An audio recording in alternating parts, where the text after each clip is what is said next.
And I gradually came to see that idea of the coming of Islam as deeply problematic, deeply flawed. Largely, the contemporary evidence did not paint the same picture that so many textbooks seem to paint, which is one of initial antagonism between Muslims and non-Muslims. And the more I thought about it, the more it seemed to me that this was a projection of 20th century politics. In particular, the partition of 1947, when we have Pakistan created out of British India, explicitly a Muslim state.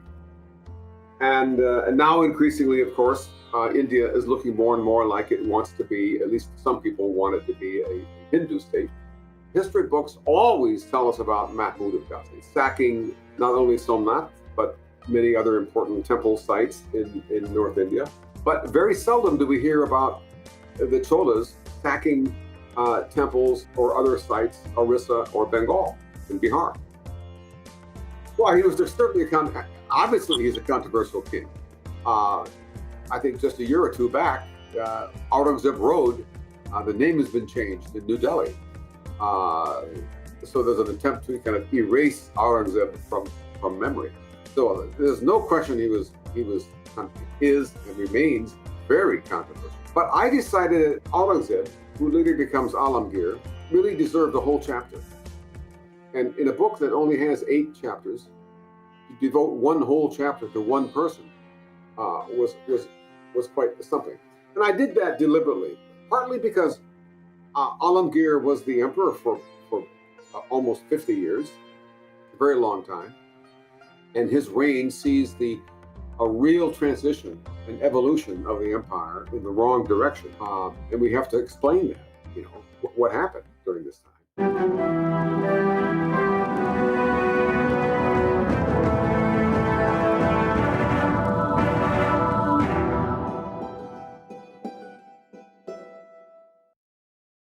Please don't forget to like, comment, and subscribe.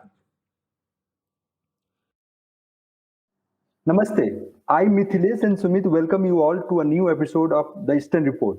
Today we have with us noted historian Sri Richard Eaton. Welcome, Richard. Thank you.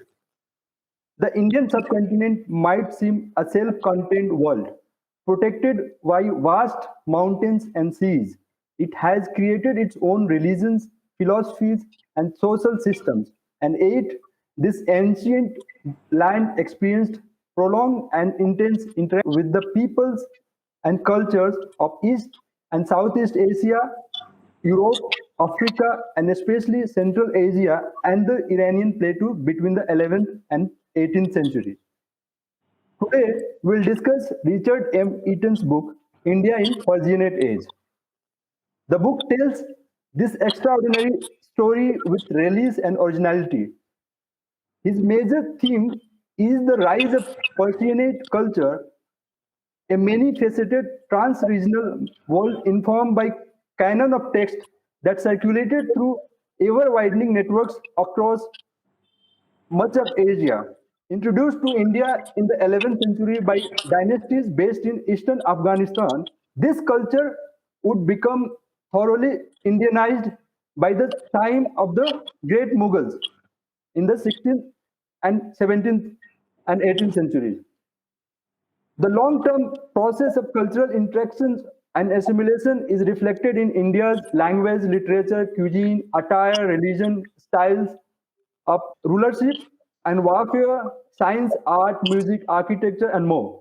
The book brilliantly elaborates the complex encounter between India's Sanskrit culture, which continued to flourish and grow throughout this period, and Persian culture, which helped shape the Delhi Sultanate, Mughal Empire, and host of regional states and made India what it is today. So, Richard, how did India in Persianate Age, the book, happen?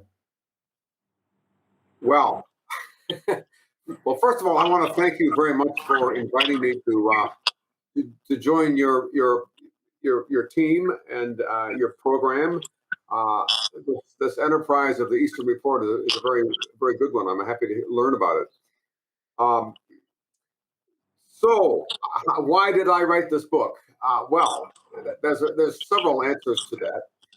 The easy answer is that approximately 2009, I received a message from the editor at Penguin Books, London, asking me whether I would write a book covering the medieval period of Indian history. And I rather rashly said yes, without really thinking what I was going to do. And you must understand, I never tried to write something as large or encompassing as a textbook that covers 800 years and covers all of India.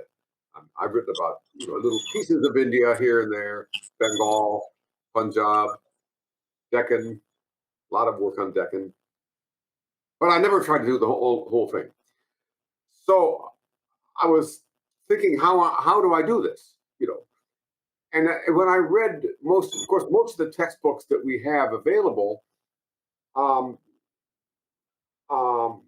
were written largely, from the perspective of this idea of the coming of Islam as the big story, and I gradually came to see that idea of the coming of Islam as deeply problematic, deeply flawed, largely because the contemporary evidence did not paint the same picture that so many textbooks seem to paint, which is one of initial antagonism between Muslims and non-Muslims, and the more I thought about it, the more it seemed to me that this was a projection of 20th century politics, in particular the partition of 1947, when we have Pakistan created out of British India, explicitly a Muslim state. And now increasingly, of course, India is looking more and more like it wants to be, at least some people want it to be, a Hindu state. So this whole issue seemed to get more and more complicated the more I thought about writing the book. When I was about halfway through, finished the book, maybe about somewhere in chapter 5 or 6, I went to a dinner party with a colleague of mine. It teaches history here, anthropology actually. And after the dinner, his wife asked me the question. She says to me, "Dick, tell me, what is the argument of your book?" Well, I had no answer. Partly because I did not think that a textbook ever had an argument. Most textbooks simply start with year number 1 and end in year number 10. And then there's usually no conclusion. You just stop. And when you read most of the histories of India, this is what happens. And so I had no answer for this woman, but I woke up the next morning convinced that I needed to have an answer. I needed to have an argument. And the argument that I developed came out of the frustration that I just described. And it happened that around 2011, 12, a colleague of mine, Shelley Pollack, wrote a book on what he called the Sanskrit cosmopolis, which envisioned an idea of a cultural universe spanning enormous territory from eastern Afghanistan across India, throughout all of Southeast Asia, from Myanmar through Cambodia, Thailand, Vietnam, Indonesia. We have all these place names with Sanskrit words, like Singapore, many, many others. And the more I thought about it, it occurred to me that there's a very similar phenomenon with Persia, which also extended over enormous territory from the Balkans, southeastern Europe, across Turkey, Anatolia, across Iranian plateau, Central Asia, across the whole Silk Road to China, and of course, extending deep into India. And in fact, it was where India was where the Sanskrit cosmopolis and the Persian cosmopolis were overlapping. You have these two transregional literary worlds informed by a huge canon of literature, which remain remarkably stable over hundreds and hundreds of years. People are still reading the same texts, today that they were 800 years ago. Of course, they've been translated into vernacular languages. That's another story. But the argument that I then developed came out of that question that was posed to me at the dinner party. What is the argument of your book? And I decided, yes, there is an argument. And the argument, I tried to express the argument in the very introduction of the book. The first thing you see in the first 15 pages or so, there you have it too, very good. So in brief, that is the story. Yeah, thank you. That is the story of how I came to write this book. And for me, it was a big adventure because I'm used to writing only monographs where you pick out a very small question in a small area of India, and you solve that one small question. With this book, I was confronted with the challenge of trying to integrate a vast amount of information into a single textbook. And to do that, you need to have some organizing theme.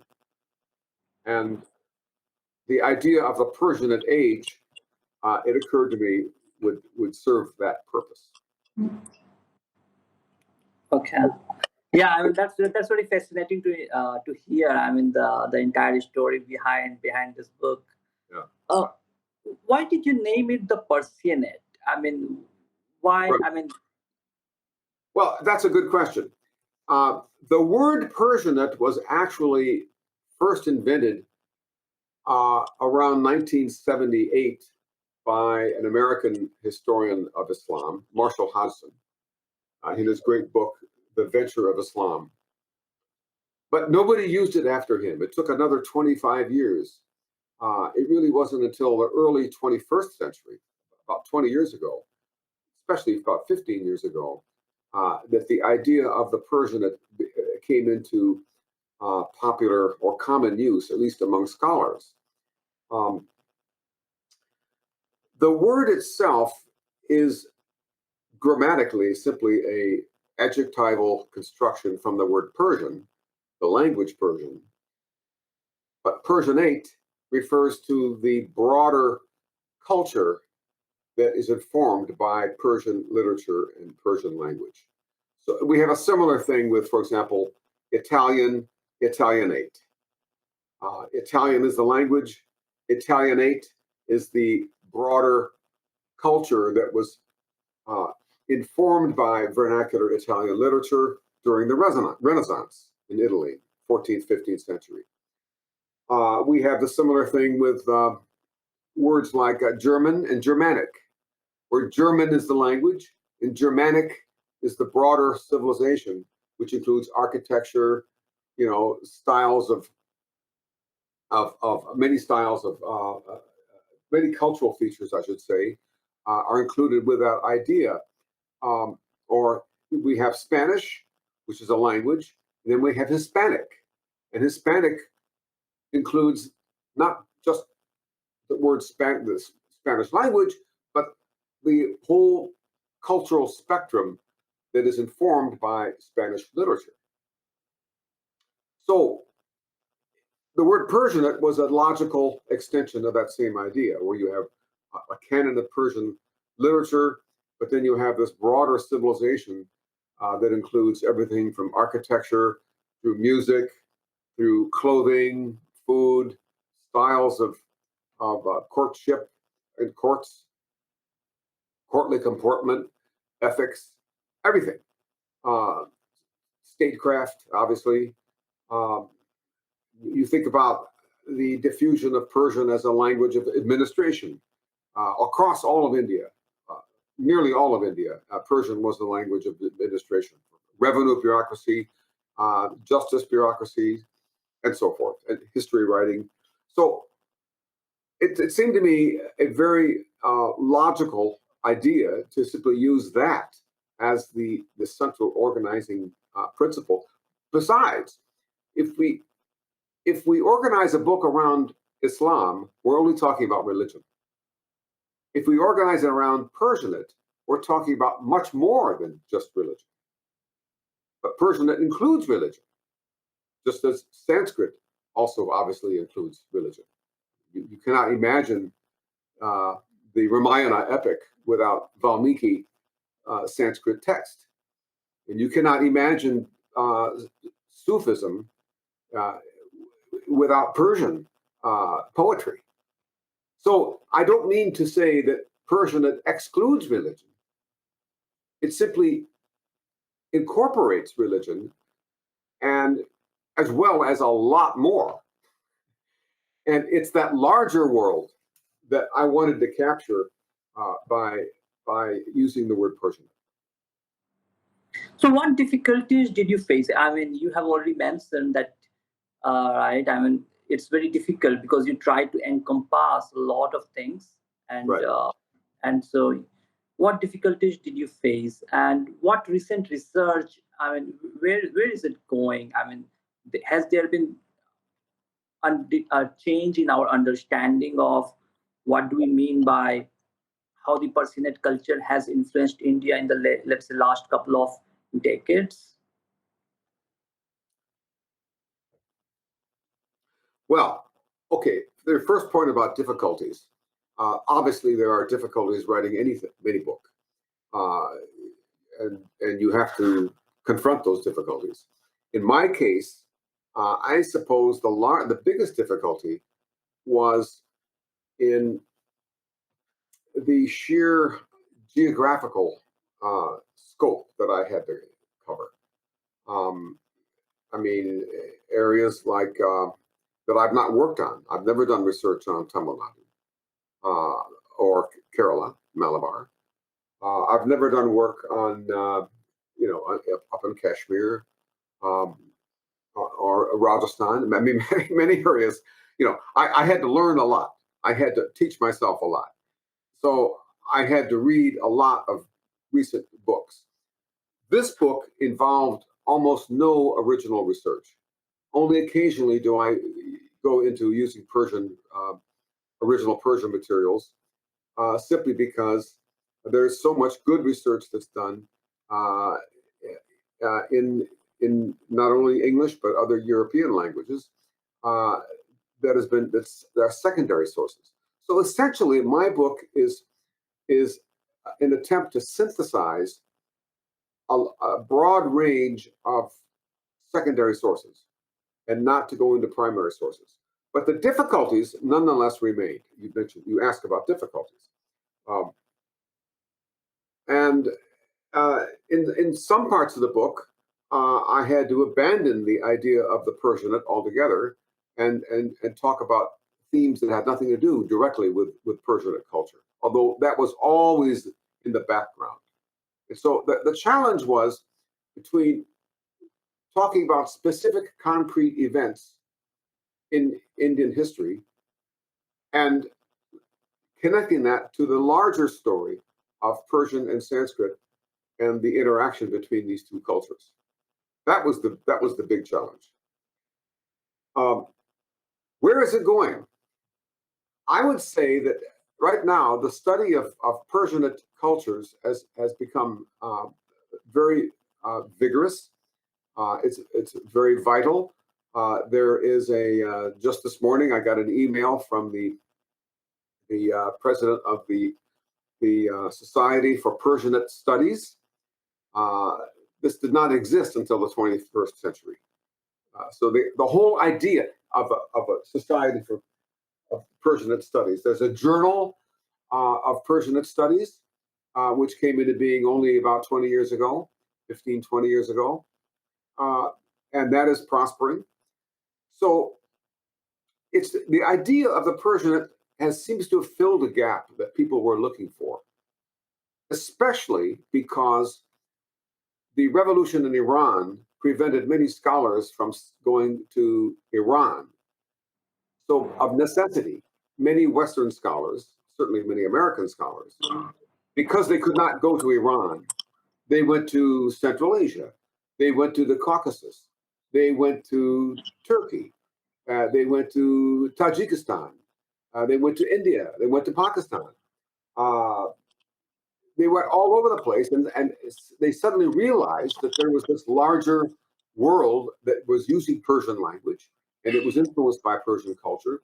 So I think that another reason that the word Persianate has flourished is for the simple reason that scholars are not able to go to Iran and necessarily had to think of a broader Persian world than simply the territory of Iran. I think that's the most important reason.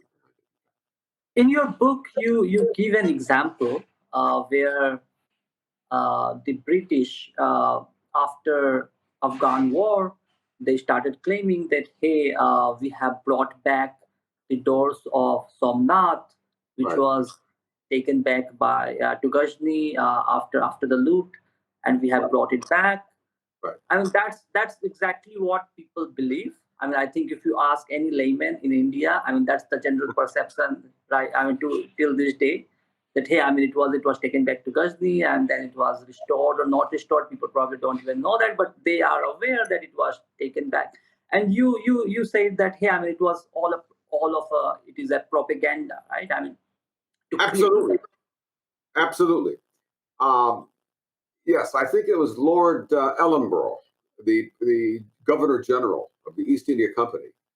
You see, yeah, 1842, the British suffered the worst military disaster in the history of Britain, either before or after.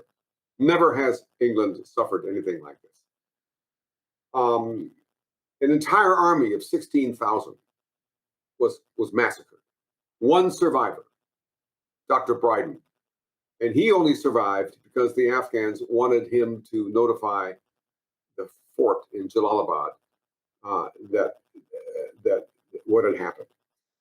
And so the British were very insecure. At 1842, it was not certain that they would be able to hold on to India. And of course, we all know there was the mutiny in 1857.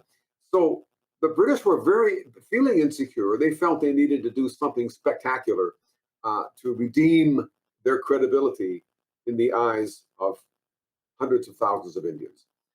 And so they pulled off this ruse of making up the story and they went back, of course, after that defeat in 1842. They went back and recovered from Ghazni what they claimed to be the gates of Somnath, which had been seized by Mahmud of Ghazni. And Ellenborough was the Governor General of the East India Company at that time, and he brings this back, and almost within a month or two, it was discovered that this was completely wrong. Any art historian can look at that gate and immediately see that it does not belong to 11th century Gujarat, but rather much later Afghan design. And so with some embarrassment, that gate was put in some basement somewhere. I do not know where it is now. I would love to find out. And if maybe anyone out there has any information, I would be delighted to learn. All I know is that the British felt somewhat embarrassed by this mistake. In fact, there was a cartoon in Punch or some British magazine at the time showing Ellenborough walking from Afghanistan to Delhi with this gate on his back. He's holding this big gate. And of course, it's all a joke, which only proves that the British understood that this was bogus, that it was a fraud. But nonetheless, it was a useful fraud because they used it to to kind of attain their credibility with Hindus, at least, that they were doing a good thing by restoring this gate to the Hindus, who they argued had been suffering for 800 years. In fact, the Temple of Somnath was not as anywhere near as traumatic an event as the British made it out to be. So that was it's a very interesting story. Thank you for raising that. Adding to that question, in your book you start with tale of two raids. One, Rajendra Chola's raid on Pala kingdom, and another, Muhammad Ghazanvi raids on India. Right. Why these two raids are so important to tell the true history of India? Well, I was struck by both the parallels and the differences in these two raids. The parallel was that, history books always tell us about Mahmud of Ghazni sacking not only Somnath, but many other important temple sites in North India. But very seldom do we hear about the Cholas sacking temples or other sites, in Orissa or Bengal, in Bihar. And I wanted to point out the parallel because, this is not the only thing happening. And coincidentally, they occurred within only 2 or 3 years of each other. They were very similar in the early 11th century. This is happening. And so I wanted to suggest partly that we need to find some balance here. The fact is that Indians had been sacking one another's monuments for a long time before Mahmud came along. That's an important point, that Mahmud was only one among many people who desecrated temples or other monuments of enemies. And there's no doubt that the Pala Empire was an enemy of the Chola. No question of that. So the point I'm making here is that there was the interesting parallel between the two, but there's also a fascinating contrast. That is to say, the ideology, the ideas that informed Rajendra Chola and the reasons he went to Bengal were very, very different from the reasons that Mahmud of Ghazni went to Gujarat or into Rajasthan and Punjab.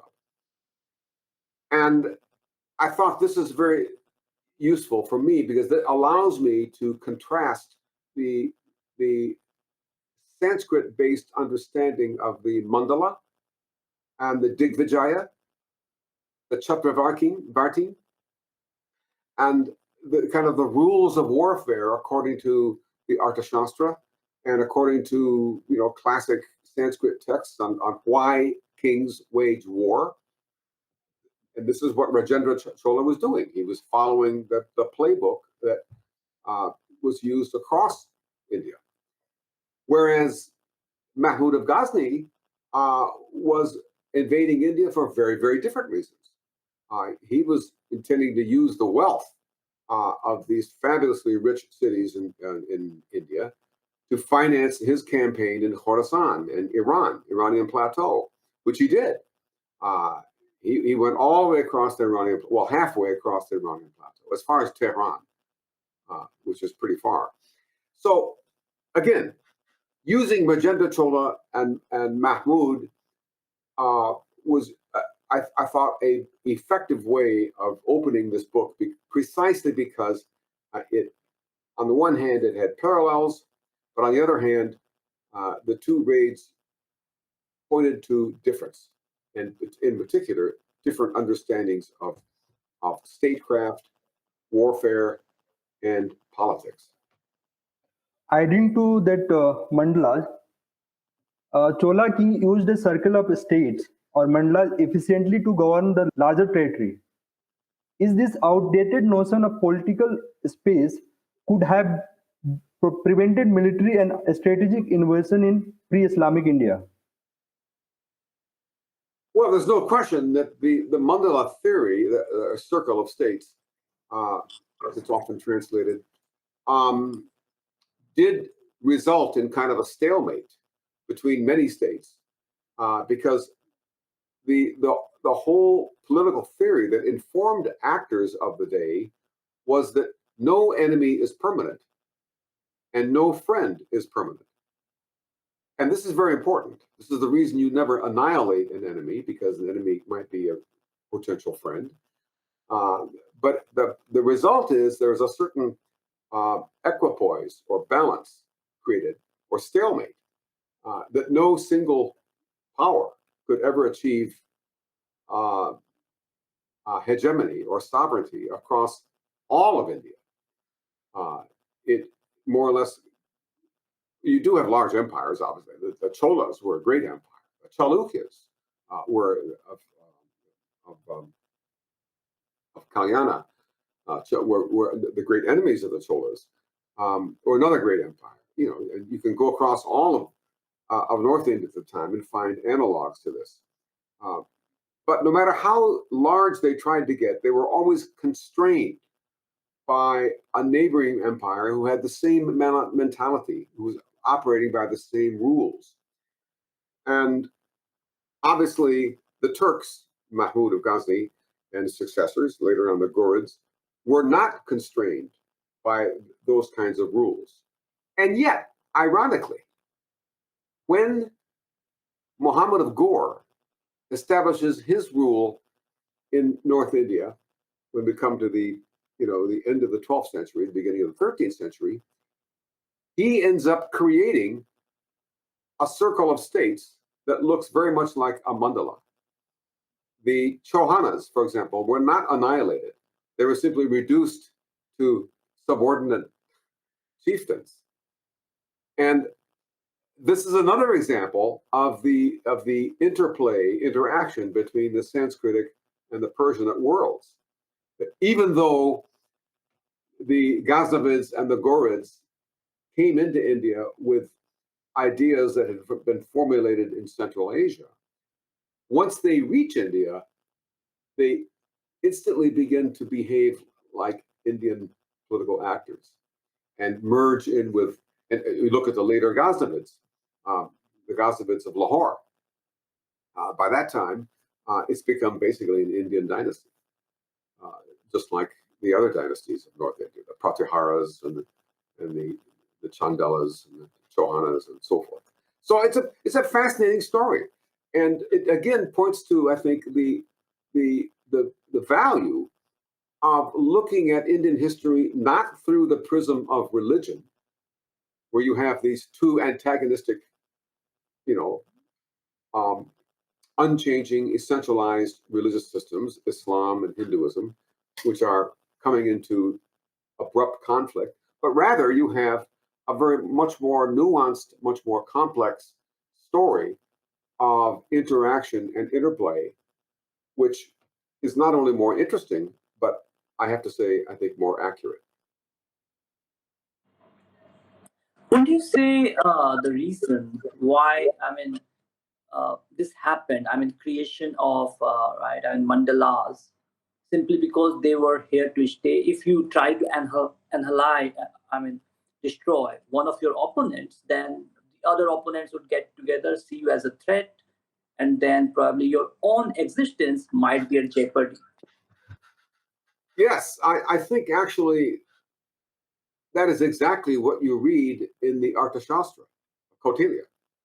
He tells you that it is, and there's also this idea of the unjust king. It is considered, adharmic or unlawful to annihilate an enemy king. The honorable king, the true Chakravartin, does not resort to blood and annihilation, but rather subordination. And so there's a very clear that runs through the whole Arthashastra, that the nobility of the whole Kshatriya ethic is to restore order and not to annihilate. So when you talk about the mandalas, would you say, and just now you talked about how when Babur came in or other rulers came in, they also tried to right? I mean, become a part of the system rather than create something very, very revolutionary, right? I mean, as you mentioned in your book, they adopted the same coins, same processes, maybe doing something marginal changes here and there, but essentially adopted the same system overall. So do you think, I mean, this is something very unique to India, or it also happened in other parts of the world as well? That's a very interesting question. And I like the question because, I teach comparative history, and I think it's very useful to compare phenomena across the whole world and not just keep focused on any one part. And I think the answer to that question is that India is somewhat unique in this respect. I think of the part of the world that I live in, where first of all, you have these Spanish conquistadors who come to Mexico. They overthrow every Aztec temple they can find. They murder all the Aztec priests. They want to replace Aztec religion with Christianity by force. And you go to Mexico City, and you can see all of the temples have been completely leveled. And so there's a real marked difference, it seems to be, between what happened with the conquistadors and later on when we come to the English. When they come to North America, they, instead of colonizing the Indians and bringing them under their rule, they simply drive them off the land. That is American Indians, of course. The American Indians were pushed to the west, out of their homelands in Massachusetts, Virginia, and driven into Oklahoma and beyond. And so that's very different behavior when the Turks arrive in India. They do not want to drive the Indians out of India. No, they want the Indians to keep producing wealth and gold, and make the land prosper. And their aim is to, push back the frontier of forest and jungle and rice paddy, so that the states would become more prosperous, and so that the Indian society is seen as a source of wealth, whereas the English in America saw American Indians as people that needed to be driven off the land, so that the land could be farmed by proper English farmers. That, to me, is a very big difference. Really, very important point. And would you say that the English have also adjusted to the same system, or because their goal was more to colonize India and essentially plunder and exploit the country, so did they adjust to the system, or they had a very different system where they would just stay here, maybe exploit it and send the wealth to UK? Well, now we're getting into the colonial British period, which fortunately for me is beyond my book. I can refer you to my friend William Dalrymple and many others who will tell you a lot about the 18th and 19th century. But I will say a few things about that.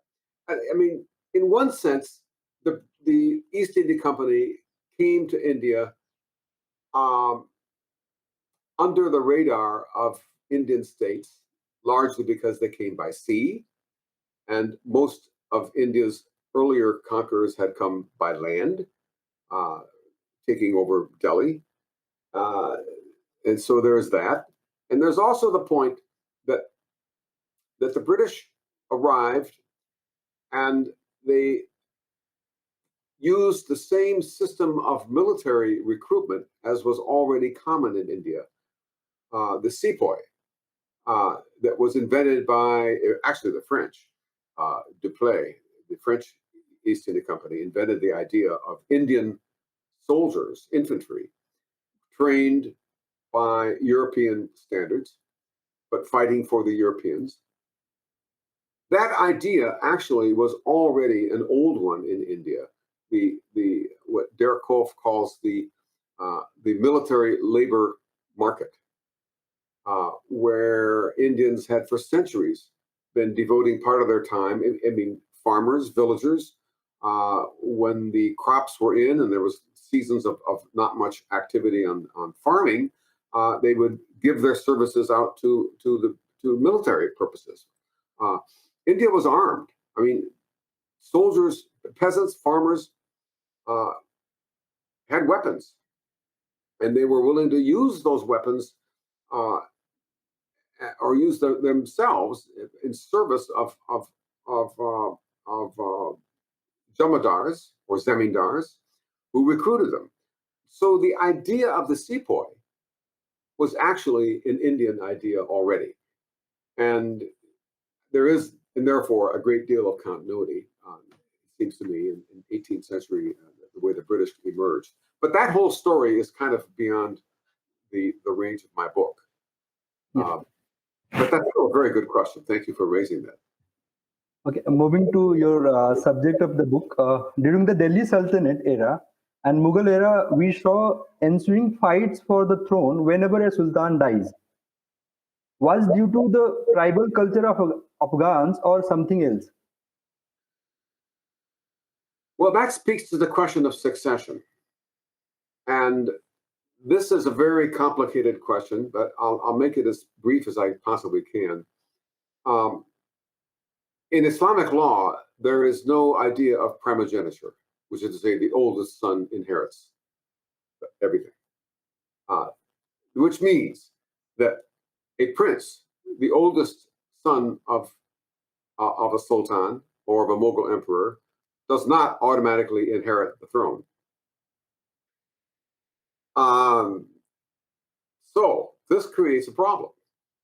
And in the most extreme form, we see it with the Mughals, with the idea of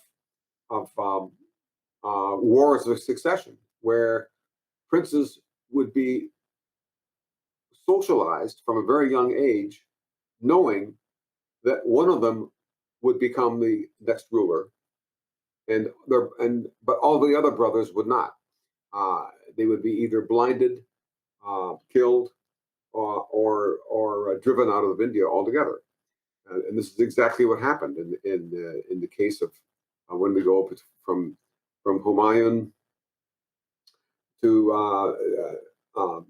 Jahangir, and Jahangir to Shah Jahan, Shah Jahan to Aurangzeb.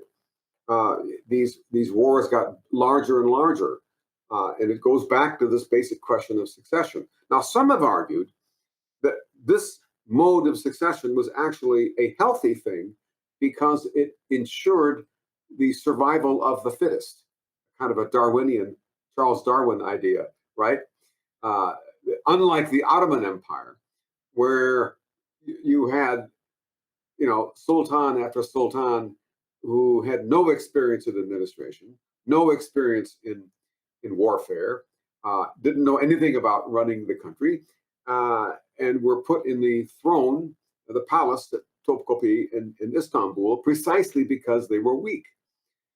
And so you can argue, in fact, my colleague Munis Faruqi does make the argument that this style of succession actually was a healthy thing for the Mughals, precisely because it renewed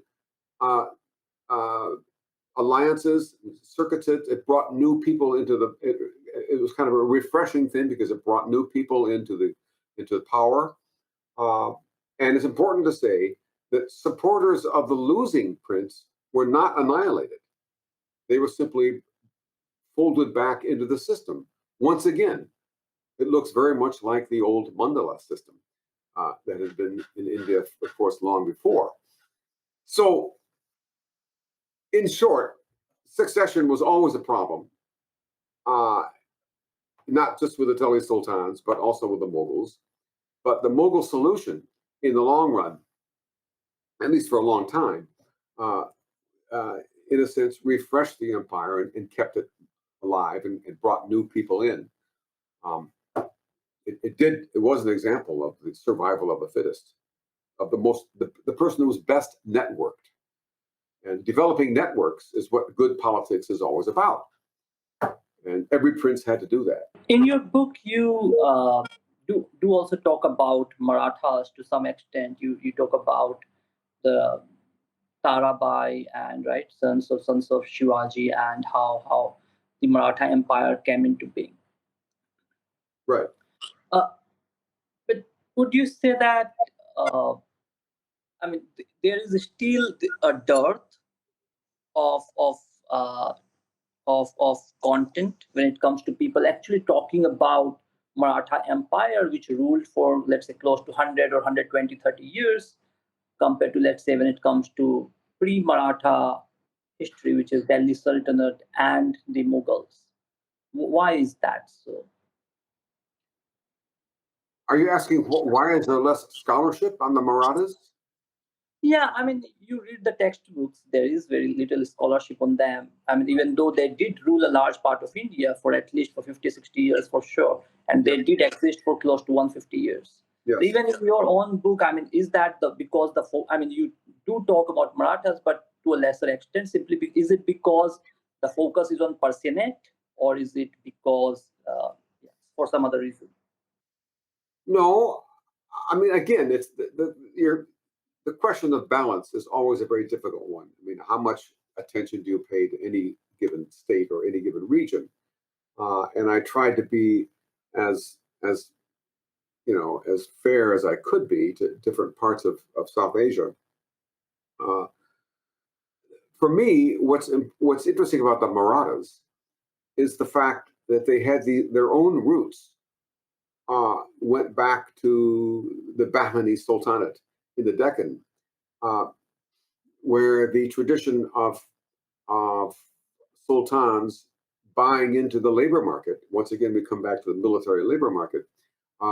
These deshmukhs or landholders would make agreements with the sultans to supply so much manpower in return for protection. And so the Marathas and the idea of the Maratha state had its very deep roots in Persian understandings of rulership. By the 18th century, something like 40% of Marathi language was in fact Persian, and more than 90% of the terms used in administration were probably Persian, or maybe approaching at least 70 at the very least. The word Peshwa itself is a Persian word, and so what I was interested in with the Marathas was largely that story, which is not frequently told, of how the Marathas themselves grew out of the Sultanate, especially the Ahmednagar Sultanate, Nizam Shahi Sultanate that preceded them. And that Shahaji, the father of Shivaji, tried to maintain the Nizam Shahi Sultanate from extinction to the very end. And of course, he served the Adil Shahis at Bijapur and so forth. So there's a lot of interaction, in other words, between the Marathas and the sultanates. And that story is important to tell because in many textbooks today, we keep reading about this constant conflict between the Marathas, especially Shivaji, and the sultanates. Of course, there was conflict. You cannot think of Maratha history without the wars between the Marathas and the Adil Shahis, and later on Hyderabad, the Nizam of Hyderabad. But I wanted to emphasize the origins of the Marathas and how deeply they were embedded in already existing sultanate politics. To me, that was the important thing. Mughals greatly benefited from the Mansab-Badari system that enabled them to govern large swaths of lands. How Mansab-Badari was different from Ashokan Dhamma Mahamatras? How different was the Mansabdari system from Ashokan Dhamma Mahamatra? So essentially, Ashoka ruled in the similar fashion. So he has Dhamma Mahamatra recruited as officials, and they used to rule the other lands and then report back to them? Well, I must confess, I do not know enough about Ashoka's the Mauryan system of local government to be able to comment on that. I would have to refer you to perhaps someone like Warmala Tupper or someone who works more specifically on that period, because you're asking about local government and the comparison. I can only say that the Mansabdari system certainly did share similarities with existing recruitment techniques. And it's not fair to say that Akbar created the whole thing from nothing. There were antecedents even during the Delhi Sultanate, local administration, where you had the Iqta. And the idea of the Iqta was, again, a military service kind of thing. And that, in turn, had roots going all the way back to 10th century Middle East, Iraq. So, yeah, the question of local administration and its ties with previous systems in India, at least going back as far as Ashoka, I really cannot. In your book, you talk about something very interesting. I mean, this is essentially the core of your book, is that how the Persianate culture intermingled with the Indian pre-existing Indian culture. It gave rise to something very different, a mixture of different culture at different regions of India. In your book, you talk about Bengal, for instance, to a large extent, that how that culture, which came out of the mix of the Persianate culture and the pre-existing culture, is very different compared to, let's say, what happened to in the northern part of India or in the West. That's correct. You're referring to Bengal? Bengal, yes. Yeah. Well, Bengal is a especially interesting case, and I myself lived for several years in Bangladesh, and a long time in Kolkata, with a view to trying to understand the pre-colonial history of that part of India, especially the emergence of Muslim communities in that area. And I did not spend much time talking about that in this book, but Bengal does have a history that is rather unique, and I think largely because of the land itself. I mean, Bengal is a large, swampy, riverine zone, which is very different in terms of the land from North India. Horse warfare, cavalry, simply does not work very well in Bengal. And Mughal officers were constantly complaining about the heat, the climate. They were complaining about the fact that horses were not, cavalry units were not easy to operate. The story of the conquest of Chittagong in southeastern now Bangladesh is fascinating, because you read about the enormous difficulties that the Mughals had trying to just reach Chittagong. So I would say basically that when the Mughals reached Bengal, they found a part of India that was totally unlike what they were used to, coming from North India or even beyond in Central Asia. All was described by some officers as a cul-de-sac. It's easy to get into Bengal, but very difficult to leave. And a lot of them, they didn't like Bengal. They didn't like to be posted there, and they had this idea that Bengalis were inferior to proper Punjabis. So there's a deep cultural difference, between North Indians, especially Punjabis and Bengalis, that persisted through the Mughal period, and as we know, deep into 20th century history as well, culminating with the independence of Bangladesh from Pakistan.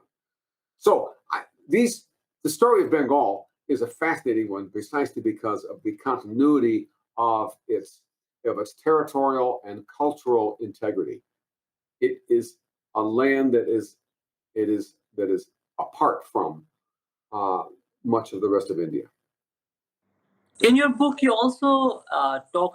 What I found was something very interesting is that Babur, who came from Afghanistan and Uzbekistan, he had roots there. So he used to, I think probably he was culturally alien, rather, and he used to feel more alien compared to, let's say, his successors, who grew here and they adopted and they felt more comfortable in this part of the world rather Right. than in the that part of the world from where That's right.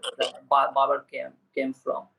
So yeah, that is something very interesting. So please tell us about that. Babur is one of the most interesting figures in all of Indian history, precisely because we have the Baburnama, which is this extraordinary book, which is part history, part memoir, part advice to his son. Very self-revealing. We learn a lot about Babur's personality, and we can almost feel like he was an old friend of ours, that we could relate to. But it's also clear that he really felt like a fish out of water when he reaches North India. And the very fact that he refused to be buried in India, but rather in Kabul, in his own garden, which I have visited, by the way, the Bagh Babur. It's an extraordinary, beautiful, it's on a sloping hill. You're looking on the other side, you see these snow-capped Hindu Kush mountains, spectacular sight. And we know that Babur, was constantly trying to make India look like Central Asia by planting gardens everywhere and bringing pomegranates and other fruits. He missed he was very homesick for Afghanistan. And he made that clear in the Baburnama. So he's alienated. And he's also alienated, of course, from Samarkand, which was for him the real prize. He grew up as a little boy after his father died. For him, the goal was to rule this great Timurid city, but he never succeeded, at least not for very long. 3 times he was driven out by the Uzbeks. So Babur was a fascinating figure because on the one hand, he is alienated from his original homeland of Samarkand and the Fergana Valley by the Uzbeks, his bitter enemies. And he comes to India, and there he also feels alienated, not so much by the people, but by the land and the culture. And he complains all the time, it's too hot. The fruits are not good. The mango, though, he did love the mango. He made an exception there. Babur wrote that when the mango is good, it's really good. and so, but anyway, the point I think you're making is that immediately after Babur, when we come to Humayun, already we begin to see Humayun encouraging his offers to marry Indians. And he begins to adopt ceremonies like venerating the sun, and which is then picked up, of course, by his own son, Akbar. And so increasingly, you can see the Mughals are becoming more and more Indian. And of course, after Akbar, each succeeding generation is at least half Rajput because they're married to Rajput women. And so the Mughals become genetically totally Indian. So it's a very different story by the time you get to someone like Jahangir or Shah Jahan compared to Babur, who remains this kind of romantic prince who is never at home anywhere. He cannot go to Samarkand, and he's not really happy with India, except he loves the wealth and the mangoes. Those are the 2 things So let's talk about Aurangzeb. So was he a benevolent king or a controversial figure? I'm sorry. Was he what? Benevolent king or a controversial figure? Well, he was certainly obviously he's a controversial king. I think just a year or two back, Aurangzeb Road, the name has been changed in New Delhi. So there's an attempt to kind of erase Aurangzeb from memory. So there's no question he is and remains very controversial.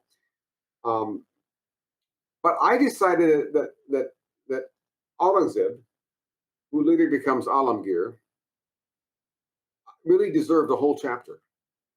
And in a book that only has 8 chapters, to devote one whole chapter to one person was quite something.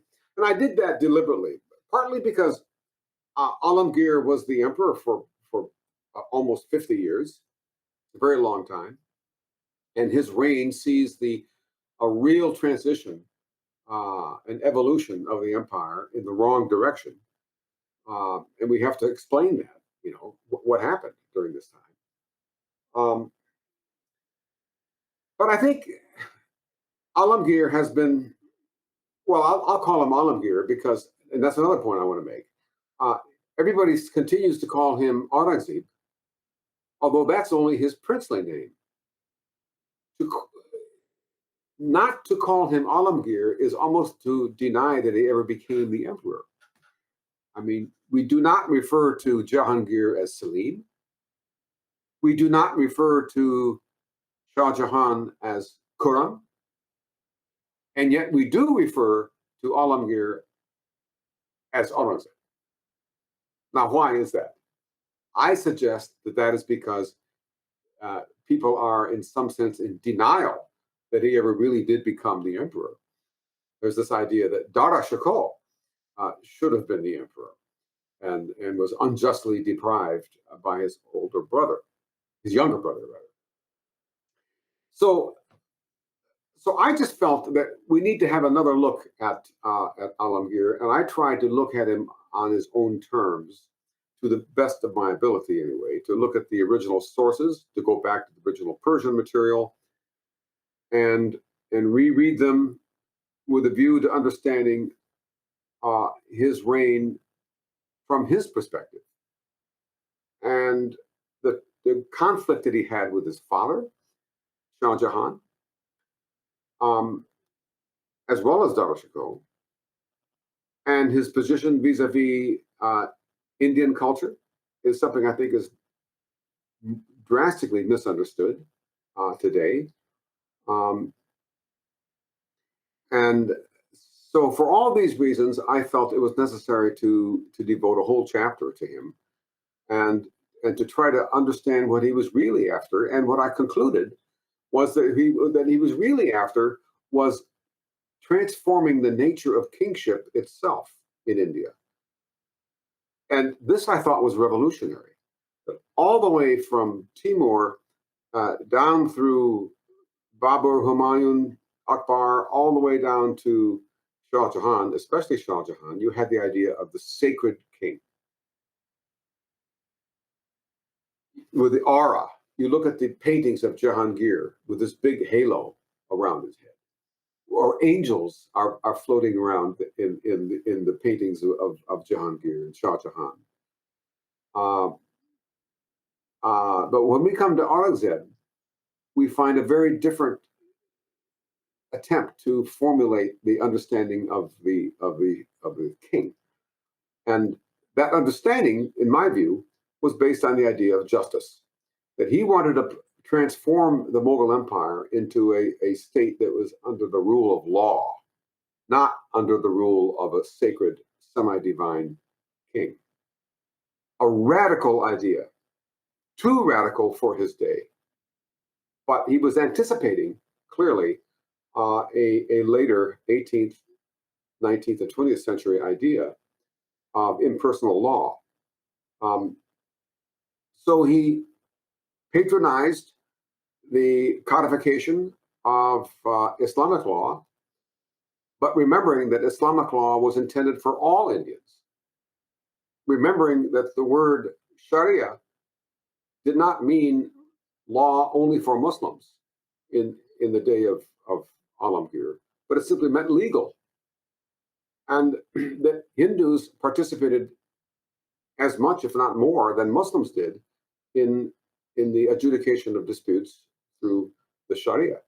So what Alamgir wanted to do was establish a state that was under the rule of law rather than under the rule of the sacred king, largely because of his conflict with his father. His father was obsessed with the idea of being the second lord of conjunction, which is this bizarre idea that goes back to the days of Timur, who was the first lord of conjunction. The idea that you are born under the conjunction of the planets Jupiter and Saturn, and therefore you are special, you're superhuman. And so Shah Jahan distanced himself from the people. Look at the architecture. Look at the architecture of the the Delhi fort, Shah Jahanabad, and how there is an attempt to maintain distance between the ruler and the subjects. And Alamgir rejected all of that. But he was never able to implement his ideas, partly because he was obsessed with the war in the Deccan. 25 years he's in the south, pursuing this futile aim, which he could never achieve. And partly because the population was simply not ready for such a radical shift in the idea of the king. Aurangzeb himself was called Alamgir Zendipir, which means, of course, Alamgir, the living saint. And he was called that by both Muslims and Hindus. And so he could never reject this image that people expected him to have. And that, to me, is the real tragedy of Alamgir, that he had this radical ideal that was way ahead of himself, of his day. And the other tragedy is that he wasted so much wealth of the empire in the Deccan Plateau, fighting the Marathas. And of course, he died there. He never came back home. He never saw Delhi after 25 years absence. So it's a remarkable story. And I just felt that story needed to be told, that we need to look at Alamgir from a perspective that is different from the kind of cardboard cutout caricature of the evil temple bashing tyrant. It's not that simple. It's a much more nuanced story that I think needs to be told about him. So we are already out of time. So could you grant us another 10 minutes? Is that possible? Of course. Oh, sure. Thank you. No, I mean, this is very interesting. So I mean, listen to you, and this is extraordinary. So getting to know so much things. I mean, would you say that, I mean, the breakup of, obviously, I mean, after Aurangzeb, there was a breakup of the Mughals, and then same thing happened in the Deccan as well, right? Where you had all these five kingdoms which came up. In the south, you had the breakup or the essentially Vijayanagar Empire disintegrated. So a lot of disintegration happened during that period. Would you say that also resulted in the acceleration of this assimilation of culture, because new kings are coming up and all these dynamics are changing? That's a very, very good question. Thank you for asking that. This is what makes the 15th century so interesting. The 15th century is another period of Indian history which gets ignored largely. The Delhi Sultanate has broken up. Timur has come, sacked Delhi in 1399. And the unity of the Delhi Sultanate is broken. So instead of one big sultanate, now we have a lot of smaller kingdoms. We have Sultanate of Bengal, of Jaunpur, of Gujarat, Punjab, the Deccan, Malwa, and so forth. And then besides that, you have even smaller states. In Rajasthan, you have very small principalities run by chieftains, and they are all at war with each other. So in a sense, we have gone back to the old day of the mandala, of competing states.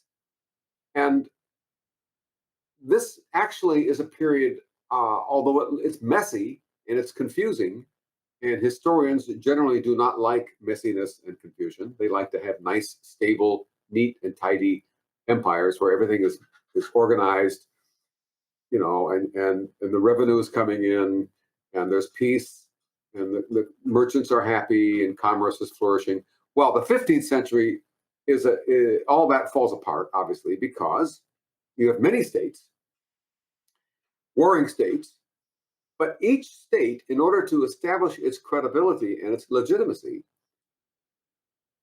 patronizes poets, patronizes historians, patronizes lexicographers, architects.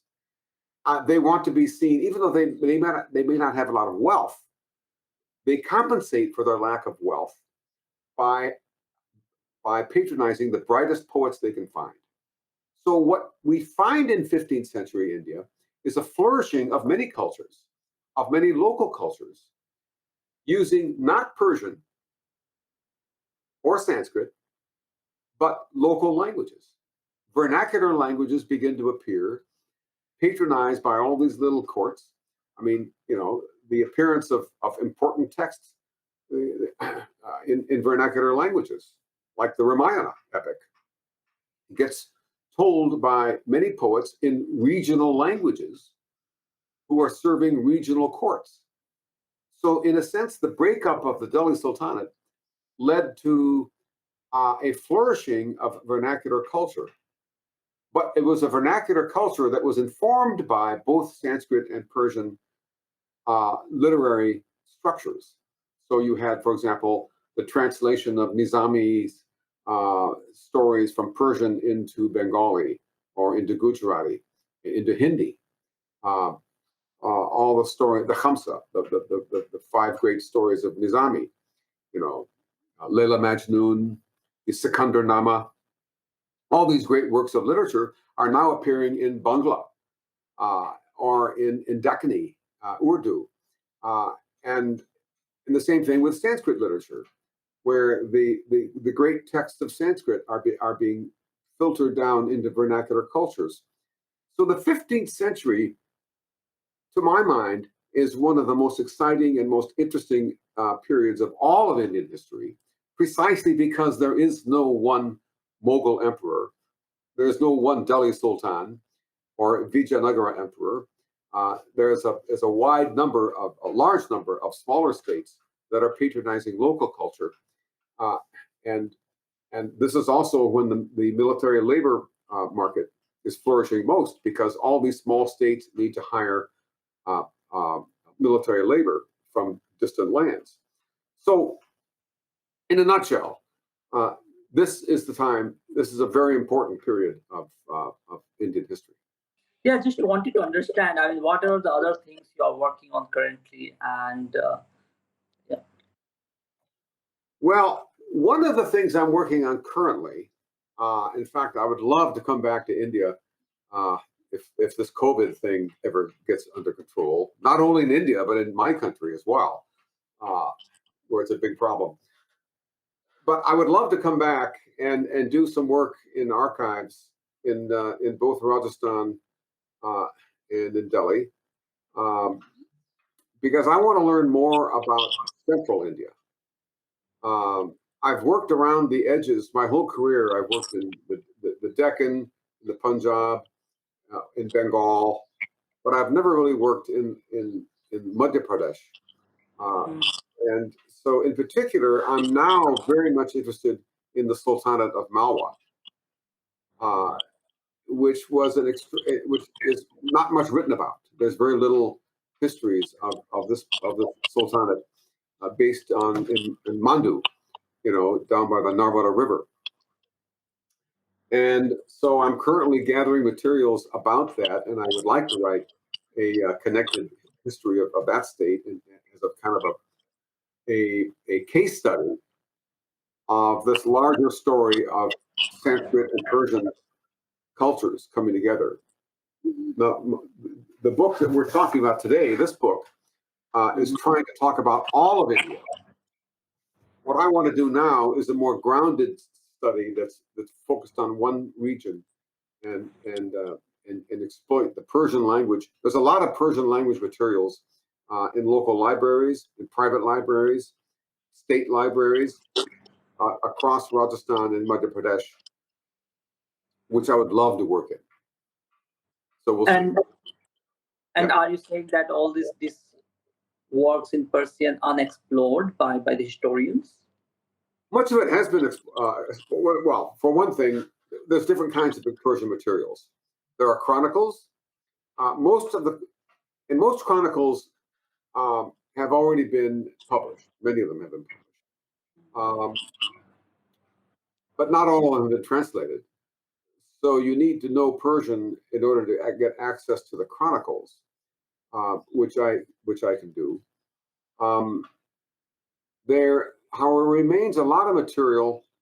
For example, Sufi literature, which has never been even published, and which is still lying around in libraries. Like Hyderabad, for example, has an enormous collection in the Salajah Museum and in the State Library there of Persian manuscripts, which have never been published, much less translated. Then you have documents, which are kept in private collections, as well as in state archives, and those have never been published.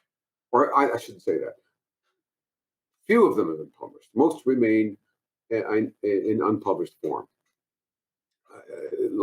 Collections, for example, in Sitamau in Madhya Pradesh or in Bikaner in Rajasthan, have enormous collections of Persian materials, which scholars have worked with, but it's just so much of it to deal with.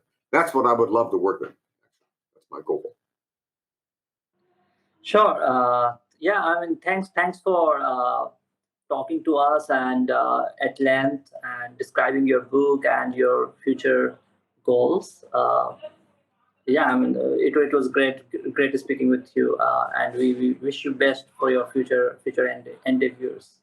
Well, it has been my pleasure. I just want to thank you for having this program and giving me an opportunity to share some of my ideas about the book. And hopefully, I would love to see this book translated into Indian languages. I know that if there is some discussion about appearing in Bengali and in Kannada, by the way, since you're in Bangalore. But I would love to see it translated into other languages as well. We'll see about that. I'll talk with my publisher about that. Hopefully that'll happen. So thank you very much. Thank you for the opportunity. I appreciate it. Thank you. Have a good day. Thank you. Yeah. Hopefully you liked this episode. Please don't forget to like, comment, and subscribe.